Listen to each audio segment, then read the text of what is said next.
Hola amigos espiritistas, ¿cómo están?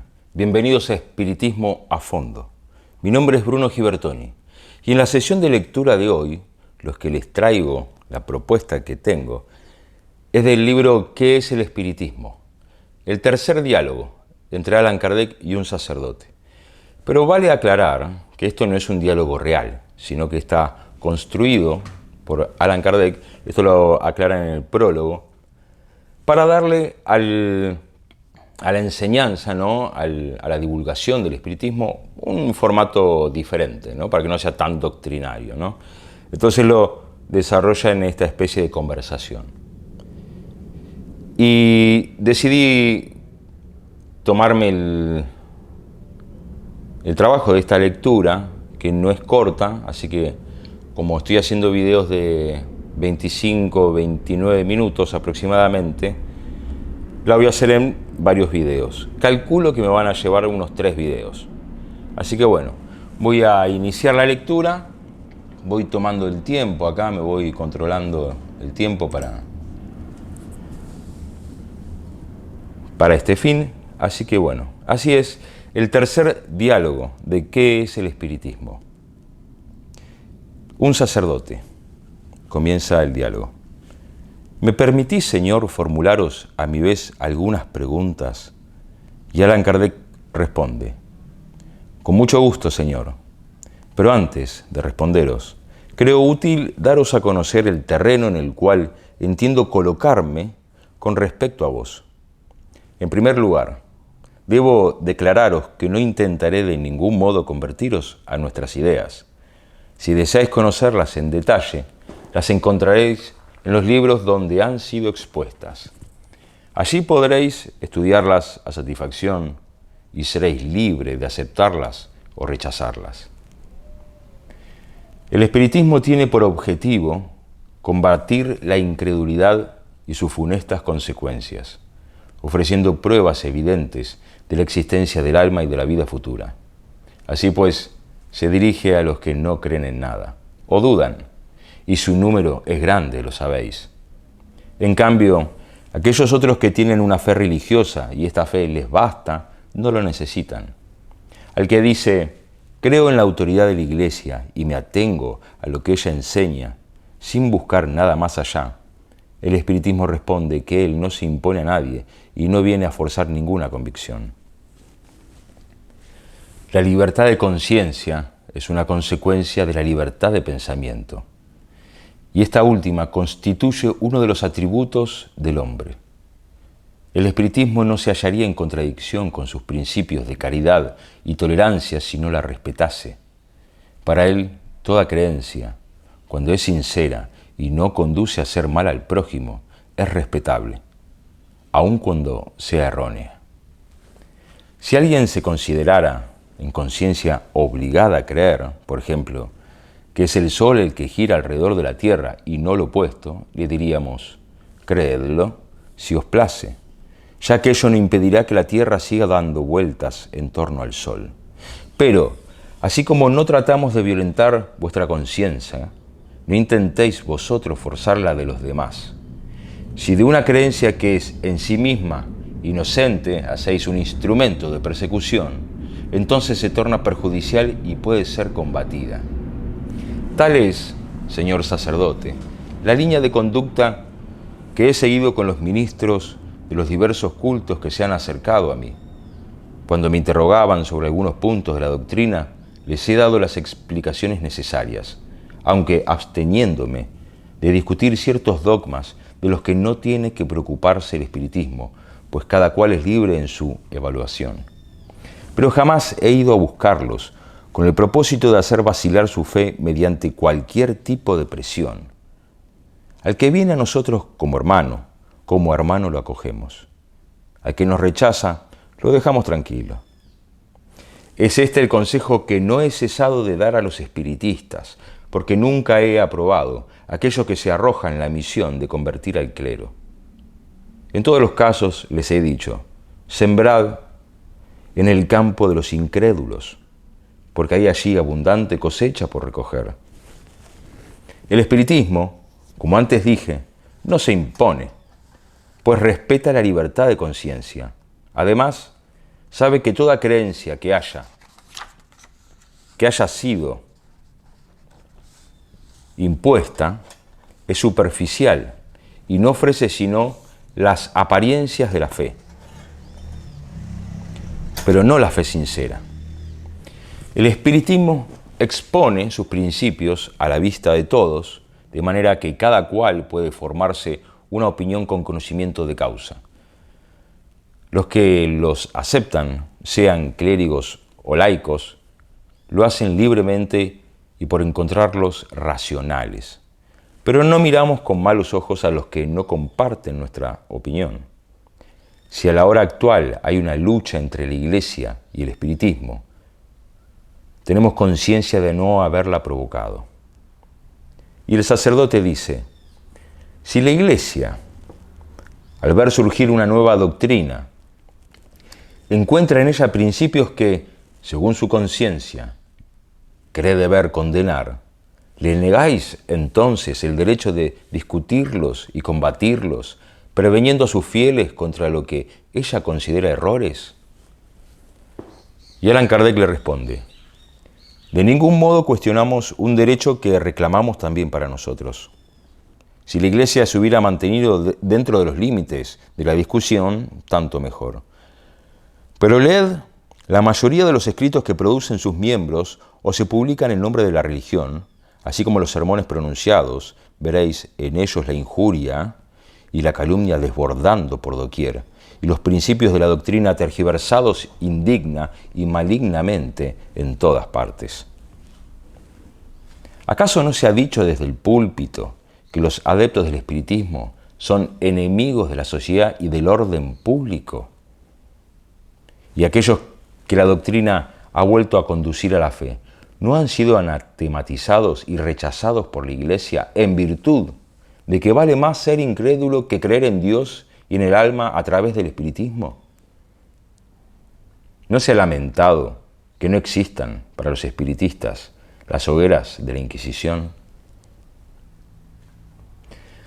En algunas localidades no se les ha señalado a la hostilidad de sus conciudadanos hasta el punto de hacer que fuesen perseguidos e insultados en la calle.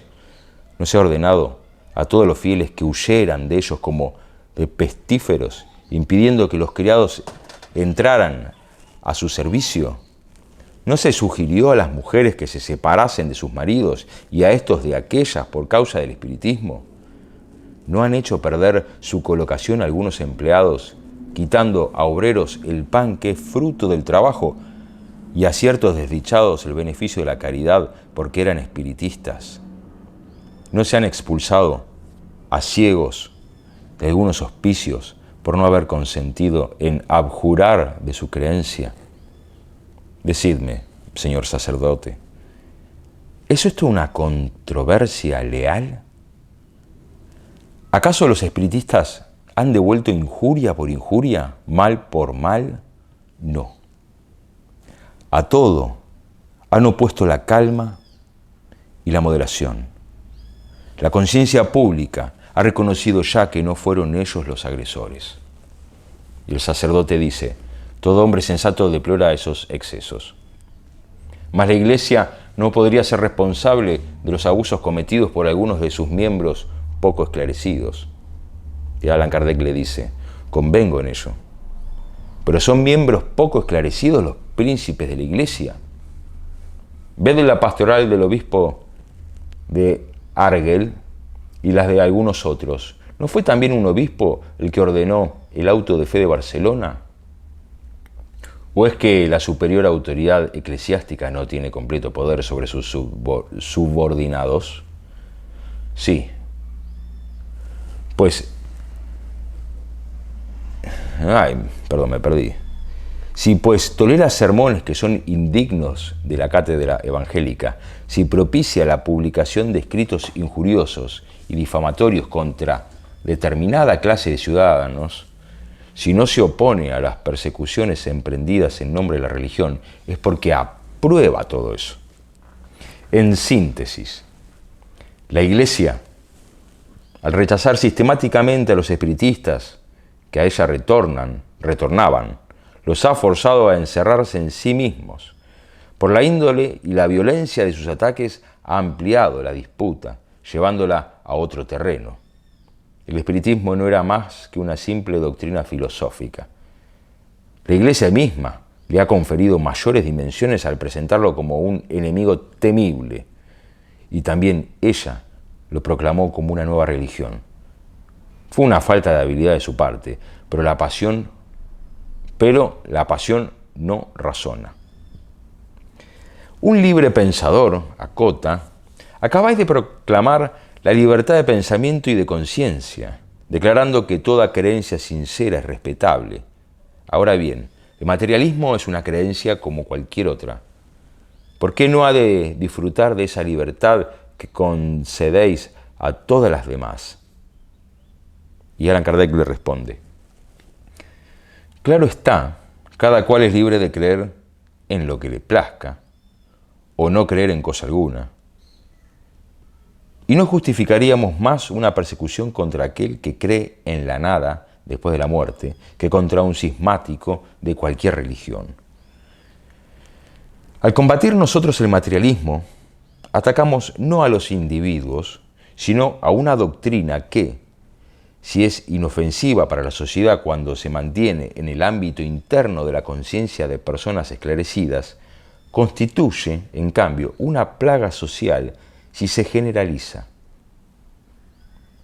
La creencia de que para el ser humano todo concluye después de la muerte, que cesa todo vínculo solidario con la vida, lo lleva a considerar como un engaño el sacrificio de su bienestar presente en aras del prójimo. De ahí la máxima, cada cual para sí durante la existencia, pues más allá de esta no hay nada.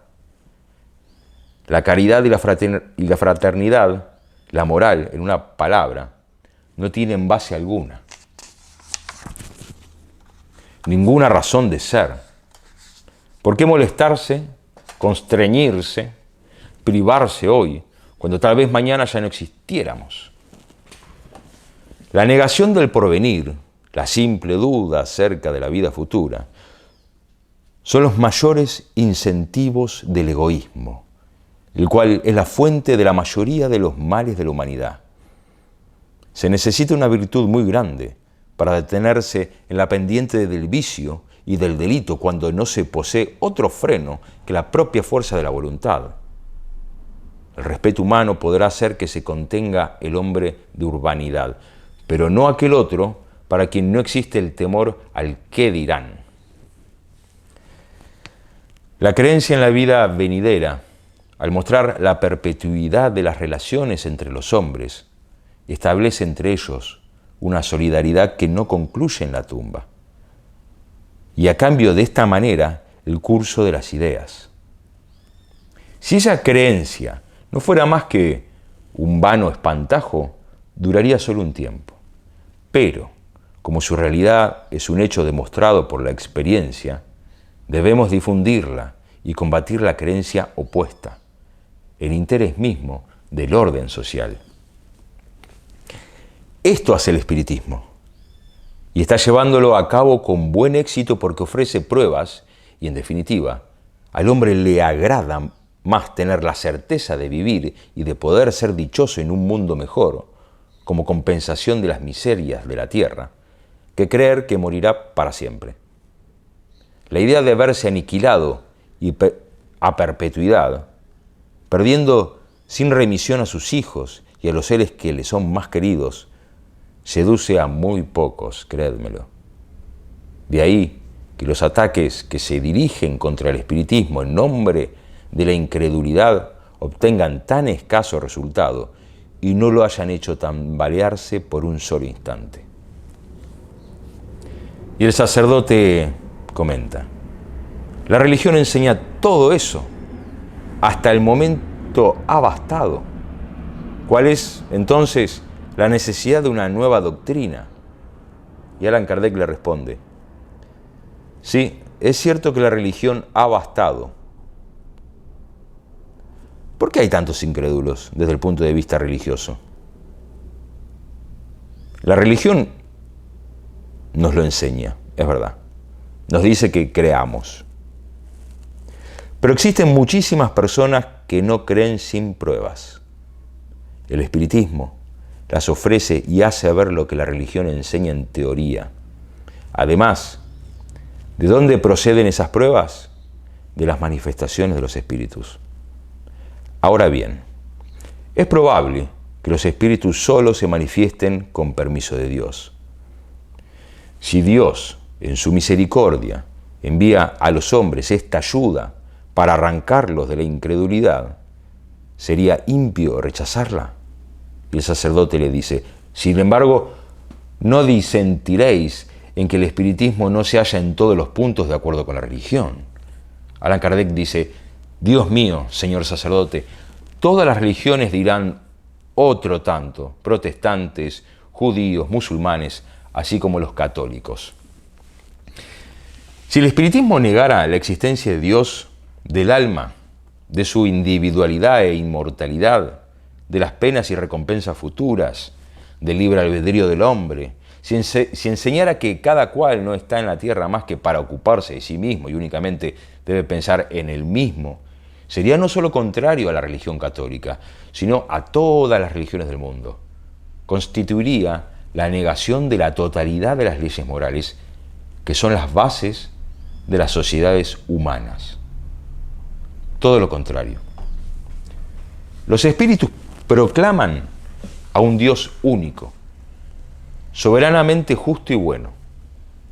Afirman que el ser humano es libre y responsable de sus actos y que se le premia o castiga según el bien o el mal que hayan hecho. Ponen por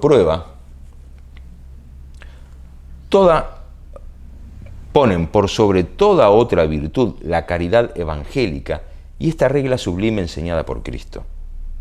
Haced a los demás lo que quisieras que ellos os hiciesen. ¿No son esos los fundamentos de la religión? Pero los espíritus van más lejos. Nos inician en los misterios de la vida futura, la cual para nosotros no es ya una abstracción, sino una realidad. Porque los mismos a quienes hemos conocido en vida son los que vienen a describirnos su nueva situación, diciéndonos cómo y por qué padecen o son felices. ¿Qué hay en esto de antirreligioso? Esa certidumbre de lo porvenir, de volver a reunirnos con los que hemos amado, ¿no representa un consuelo? Esa grandiosidad de la vida espiritual, que es nuestra esencia, comparada con las mezquinas preocupaciones del vivir terrestre, ¿no es a propósito para elevar nuestra alma y alentarnos a realizar el bien? Y el sacerdote dice, convengo en que, en lo que respecta a las cuestiones generales, el espiritismo concuerda con las grandes verdades del cristianismo, pero ¿ocurre lo propio en lo que toca a los dogmas? ¿No contradice él ciertos principios que la Iglesia nos enseña? Y Allan Kardec le responde, el espiritismo es ante todo una ciencia y no se ocupa de manera alguna de cuestiones dogmáticas. Tiene consecuencias morales, como todas las ciencias filosóficas. Ahora bien, tales consecuencias, ¿son buenas o malas? Podemos juzgarlas por los principios generales que acabo de exponer. Algunas personas se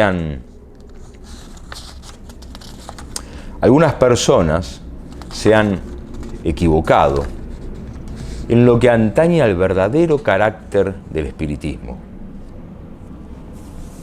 El asunto es lo bastante serio para merecer algunos desarrollos adicionales.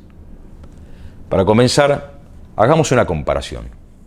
Puesto que la electricidad está en la naturaleza, ha existido siempre y en todo tiempo también produjo los efectos que conocemos, así como otros muchos que se ignoran todavía, no sabiendo la verdadera causa, los hombres explicaban esos efectos en forma más o menos antojadiza. El descubrimiento de la electricidad y sus propiedades vino a derribar una cantidad de absurdas teorías, arrojando luz sobre más de un misterio de la naturaleza. Pues bien, lo que la electricidad y las ciencias físicas en general han hecho con relación a ciertos fenómenos, el espiritismo está haciéndolo en lo que refiere a fenómenos de otro orden. La doctrina espírita se basa en la existencia de un mundo invisible, integrado por seres incorpóreos que pueblan el espacio y que son las almas de los que han vivido en la Tierra o en otros globos, donde dejaron su envoltura material. A tales seres damos el nombre de espíritus. Nos rodean sin cesar y ejercen sobre los hombres, sin que éstos lo sepan, una gran influencia. Desempeñan un rol sumamente activo en el mundo moral y hasta cierto punto en el físico también. Así pues, el espiritismo se encuentra en la naturaleza y es posible afirmar que dentro de cierto orden de ideas constituye una fuerza, como lo es la electricidad desde otro ángulo de mira, y como lo es asimismo la gravitación, desde un tercer punto de vista. En efecto, los fenómenos que tienen su origen en el mundo invisible se han venido produciendo en todas las épocas. He ahí por qué la historia de la totalidad de los pueblos los menciona. Solo que, en su ignorancia, como aconteció con la electricidad, los hombres atribuían dichos fenómenos a causas más o menos racionales, dando en particular rienda suelta a su imaginación. El espiritismo, mejor observado desde que se divulgó, acude a explicar una cantidad de problemas hasta ahora insolubles o mal enfocados. Su verdadero carácter es, pues, el de una ciencia y no una religión. Lo prueba el hecho de que cuenta entre sus adherentes a hombres de todas las creencias, que no por ello han renunciado a sus propias convicciones, católicos fervientes que no dejan de practicar todos los deberes de su culto, cuando la Iglesia no los rechaza. Protestantes de todas las sectas, israelitas, musulmanes y hasta budistas y brahmanistas. La doctrina espírita se basa, por tanto, en principios independientes de toda cuestión dogmática. Sus consecuencias morales se mantienen dentro de la línea del cristianismo, porque entre todas las doctrinas es esta la más iluminada y pura. Por eso, de todas las religiones del mundo, los cristianos son los más aptos para comprender al espiritismo en su genuina esencia. ¿Cabe reprochárselo? Sin duda alguna. Cada cual puede hacer de sus propias opiniones una religión para sí mismo, interpretando a su gusto las religiones conocidas. Pero de ahí a constituir una nueva iglesia hay mucha distancia. Y el sacerdote dice, no obstante, ¿no hacéis vuestras evocaciones según una fórmula religiosa? Y Allan Kardec le responde, por supuesto, ponemos un sentimiento religioso en las evocaciones, en nuestras reuniones, pero de ningún modo hay en ello una fórmula sacramental. Para los espíritus el pensamiento lo es todo y la forma no significa nada. Lo llamamos en nombre de Dios porque en Dios creemos y sabemos que nada se hace en este mundo sin permiso de Él. De suerte que si Dios nos les permitiera llegarse hasta nosotros, no vendrían.